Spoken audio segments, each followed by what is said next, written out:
এটি দুঃখের বছর। মোহাম্মদ সাহা হারিয়েছেন তার প্রিয় স্ত্রী খাদিজা এবং চাচা আবু তালেবকে।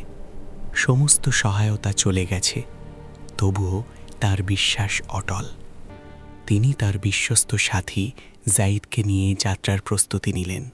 মরুভূমির পথ পাড়ি দিতে তারা প্রস্তুত। সূর্যোদয়ের আলোয় দুই যাত্রী মরুভূমির রাস্তায় চললেন। দূরে পাহাড়, দূরদর্শী মন, প্রতিটি ধাপ নির্ভীক। বিস্তীর্ণ বালুর টিলা পার হচ্ছেন তারা। সূর্য ঝলমল করছে, বালু উড়ছে। পথ দুরূহ হলেও মনোবল অটল। একটি ছোট ওয়াহার কাছে তারা বিশ্রাম নিলেন। পানির ঢেউ, ছায়া, পাহাড়ের সৌন্দর্য চোখে পড়ে, আশা দেখা দেয়। পাহাড়ের চূড়ায় দাঁড়িয়ে তারা শহর তাইফের দিকে তাকালেন। পরিকল্পনা স্থির, দৃঢ় মনোবল। প্রবেশ করলেন শহরের বাজারে। পাথরের ঘর, তালের কাজ, মানুষের কৌতূহলপূর্ণ নজর। প্রতিটি পদক্ষেপ ইতিহাসের গল্প বলে। সম্মান জানিয়ে তারা শহরের নেতাদের সঙ্গে আলাপ করলেন। নেতারা মনোযোগ দিয়ে শুনলেন। আলো এবং ছায়া নাটকীয়।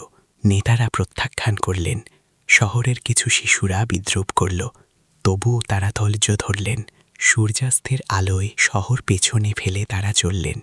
পাহাড়ের ছায়া দীর্ঘ, মনোবল গভীর। একটি গাছের তলে নীরবে প্রার্থনা করছেন। সাথী দাঁড়িয়ে শান্তভাবে তাকিয়ে আছেন।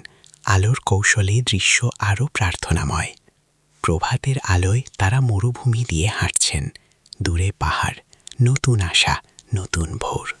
ভবিষ্যতের প্রজন্ম বিশ্বাসী হবে, এই আশায় তারা এগিয়ে চলেছেন। ধৈর্য, বিশ্বাস এবং করুণার গল্প চিরকাল চলবে।